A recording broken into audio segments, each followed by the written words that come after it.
Hi friends, welcome to struggle life women. कैसे हैं आप लोग और आप लोग की स्टडी कैसी चल रही है। उम्मीद करते हैं कि बहुत अच्छे होंगे और मन लगा के अभी पढ़ाई कर रहे होंगे।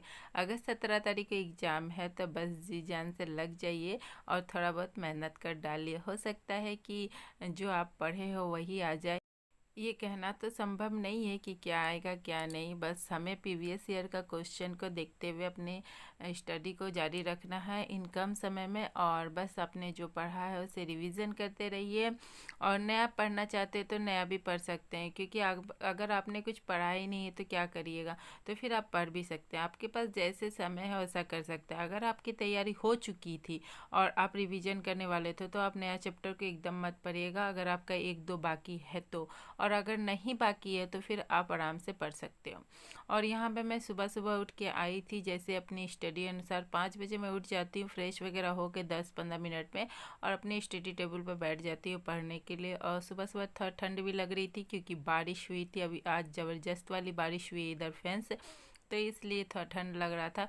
तो उठने का मन नहीं कर रहा था, फिर भी मैं उठी क्योंकि अलार्म लगा के सोती हूँ मैं, अपने से तो उठ नहीं पाती बिना अलार्म का। और यहाँ पर मैं पढ़ रही हूँ झारखंड जी के, क्योंकि अभी भी और ये ऑब्जेक्टिव बुक है फ्रेंड्स, तो मैं अभी बुक से ही पढ़ रही हूँ। और इसलिए बुक से पढ़ रही हूँ क्योंकि अभी थ्योरी वगैरह पढ़ने का समय नहीं है उतना, तो सोच जब मुझे टाइम मिलता है ये सब करने के बाद तो मैं फिर भी पढ़ रहती हूँ। नया चैप्टर मैं पढ़ती हूँ अभी भी, बट अभी समय मैं पहले थ्योरी को कवर कर लेती हूँ अपने टारगेट के अनुसार, उसके बाद फिर उससे मैं जाती हूँ। तो ये थ्योरी बुक है, एक एक तो क्वेश्चन मैं देखते हुए जा रही हूँ और टिक करते हुए जा रही हूँ। जो सही हो रहा है ठीक है, और जो नहीं सही हो रहा है मैं फिर बाद में पीछे से आंसर देख लिया करूँगी।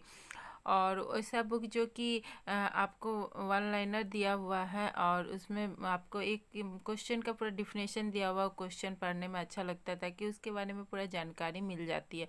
तो उस तरह का बुक पढ़ने में थोड़ा सा हेल्प हो जाता है कम समय में।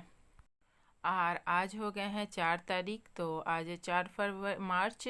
और आप देखिए अब ज़्यादा समय नहीं बचा है, फिर भी आयोग की तरफ से अभी तक कोई मैसेज नहीं आया है, कोई भी नोटिस नहीं आया कि 17 तारीख को एग्ज़ाम नहीं होने वाला है।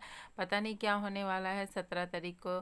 तो चलिए देख क्या होता है 17 तारीख को और क्या नहीं। बस अपनी तरफ से तो कोई भी कसर छोड़ना नहीं है। हाँ, और आप लोग से एक बात ज़रूर बोलना चाहूँ कि नेगेटिव मार्किंग नहीं है, तो अगर एग्ज़ाम में बैठिएगा तो अगर आपकी तैयारी नहीं भी है तो भी आप करिएगा, और अगर है भी तो अगर आपका है और तो आपके लिए बहुत अच्छा है, और नहीं है तो फिर तो आपको दिखा ही जाएगा। और अगर एकदम से ही नहीं है, आप इन कुछ दिनों में तैयारी करना शुरू किए थे, तो आप बिंदास होके समझ समझ क्वेश्चन को टिक मारते हुए चले जाइएगा और समझ जाइएगा। अगर आपने पढ़ा भी था और भूल चुके हैं तब भी कोई बात नहीं है, आप आराम से टिक मारते हुए चले जाइए, क्योंकि निगेटिव मार्किंग यहाँ पे नहीं है।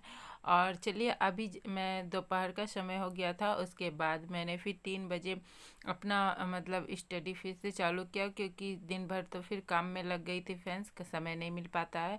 उसके बाद फिर 3 बजे आ गई और अभी से मुझे समय मिल जाता है। अभी लगभग मैं 4-5 बजे तक स्टडी करती हूँ, उसके बाद फिर 1-1.5 घंटा का ब्रेक लेती हूँ। खाना वगैरह बनाती हूँ, 1-1.5 घंटा में रात का हो जाता है डिनर वगैरह। उसके बाद फिर मैं स्टडी करती हूँ आपका 12 बजे तक। तो इस तरह करके मैं अपनी पढ़ाई के टाइम टेबल को बांध के रखी हूँ और इस तरह से ही मैं स्टडी करती हूँ, क्योंकि अगर टाइम नहीं दिया ना तो कभी कभी ऐसा हो जाता है कि एक बुक को लिए हैं तो बस दिन भर उसी में हो गया, शाम भी हो गया, रात भी हो गया, तो थोड़ा सा बोरिंग टाइप का लगने लगता है। तो इसलिए मैं टाइम बांध दी हूँ कि इस टाइम में मुझे ये पढ़ना है। और उस टाइम में होता है कि अगर आपका टॉपिक चेंज होता है ना तो आपको पढ़ने का भी मन करता है। इसलिए मैं अभी ज़्यादा फोकस कर ली हूँ जेपीएससी में। हालांकि आप लोग को मैंने पहले भी शेयर किया था कि मैं एलपी का फॉर्म डाली हूँ, बट अभी कुछ दिन तक जब तक नोटिफिकेशन नहीं आता है जेएसएससी सीजीएल का, अभी जम के पढ़ूंगी इसी के लिए। पेपर 1 और पेपर 2 को बहुत अच्छे से स्ट्रॉन्ग करना है तो कुछ तो करना होगा। मैं पेपर 2 के लिए जी जान लगा के पढ़ रही हूँ और एसपीटी वगैरह आपका पढ़ चुकी हूँ, सीएनटी को भी पढ़ी हूँ फ्रेंड्स, मगर मेरा मेरा दिमाग में बैठा नहीं रहता है SPT CNT, उसे मुझे फिर से पढ़ना होगा। और पेपर 2 अगर अच्छा से तैयारी हो गया तो पेपर 1 के लिए भी थोड़ा थोड़ा समय मिल जाएगा। बट मैं टाइम को बांध दी हूँ तो कर ले रही हूँ। और सुबह में मैं 5 से 6 झारखंड GK पढ़ लेती हूँ और फिर 6 से 7 में करंट अफेयर पढ़ लेती हूँ। उसके बाद तो स्टडी होता नहीं है, उसके बाद फिर स्टडी टेबल पे आना होता है 10 या 11 बजे इस टाइम में। उसके बाद फिर 1-2 घंटा पढ़ने के बाद फिर ब्रेक, फिर आपका 3 बजे से फिर मैं बैठ जाती हूँ। तो इस तरह करके थोड़ा थोड़ा टाइम निकाल के मैं पढ़ाई करती हूँ, क्योंकि दिन भर लगातार पढ़ने का तो समय नहीं मिल पाता है। कोशिश करती हूँ कि हो, बट हो नहीं पाता है, बहुत सारा काम हो जाते हैं तो सबको देखना पड़ता है। और एक शादीशुदा महिला को तो आपको पता ही है कि बहुत चीज़ हैंडल करना पड़ता है, तो इसलिए बस होता नहीं है। बट मैं अपनी तरफ से पूरी कोशिश करती हूँ कि कम से कम 7-8 घंटा स्टडी कर लूँ, और मेरा ये हो भी जाता है फ्रेंड्स। बट यही है कि मैं टाइम अनुसार टॉपिक को बांट के रखी हूँ कि ये पढ़ूंगी इस टाइम में, ये पढ़ूंगी इस टाइम में, इसलिए ऐसा होता है। मैं लगातार अगर एक बुक को पढ़ती हूँ तो थोड़ा सा बोरिंग भी लगता है। हाँ, अभी एग्ज़ाम है तो सामने आ गया, तो जैसे कि झारखंड GK बुक में लगातार 3-4 घंटे पढ़ ले रही हूँ, ताकि मेरा 7-8 टॉपिक रिवीजन हो जाए। मैं पर डे ऐसा टारगेट बांध के रखी हूँ कि कम से कम झारखंड GK मेरा 8 टॉपिक हो जाए। और पेपर 2 के लिए तो मैं आपको बता नहीं सकती फ्रेंड्स, जो मन आ रहा है अभी वही पढ़ रही हूँ। फिलहाल 17 तारीख के एग्ज़ाम को लेके, और पहले से मैंने बहुत चीज़ कवर करके रखा था, आप लोग के साथ शेयर भी की हूँ, तो उसको भी मैं रिवीजन कर रही हूँ। और फिर अपने टारगेट को मतलब डेवलप करने के लिए और भी कोशिश कर रही हूँ, मगर जितना टारगेट लेती हूँ बस उतना ही हो पाता है, उससे ज़्यादा हो नहीं पा रहा फ्रेंड्स। फिर भी मैं आज कोशिश करूँगी कि आज 10 टॉपिक तक कम से कम रिवीजन कर पाऊँ। चलिए आज के लिए इतना ही।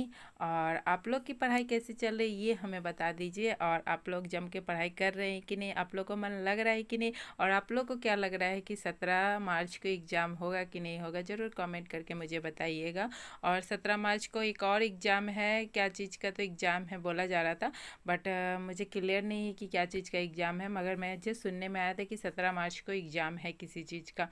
तो डिले हो भी सकता है, बट अभी तक कोई नोटिस नहीं आया है, तो फिलहाल उसी को मान के अपना जी जान से प्रिपरेशन करना होगा। और आप लोग जैसे भी हो सकता है बस अभी थोड़ा सा मन लगा के पढ़ाई कर दीजिए, ताकि एग्ज़ाम अच्छा जाए। और एग्ज़ाम के लिए प्रॉपर तरीक़ा से, और टेंशन लेने की वाली बात नहीं है, नहीं हुआ है तो सबके लिए नहीं हुआ होगा, हुआ है तो सबके लिए, सबको प्रॉपर टाइम मिला गया था, तो सबको उसी अनुसार मेहनत किए होंगे जिसके पास जितना टाइम मिलता है। तो बस यही बात था। चलिए आप लोग, और अभी आ गई हूँ मैं मोबाइल से प्रिपरेशन करने के लिए और बुक कॉपी वगैरह लेके लिखने के लिए। चलिए आज के लिए इतना ही, और रहने देती हूँ, और मिलती हूँ फिर नेक्स्ट वीडियो में। अगर आपको वीडियो अच्छा लगा है तो लाइक से सब्सक्राइब जरूर कर देना। Thank you so much, bye bye, take care, Radhe Radhe.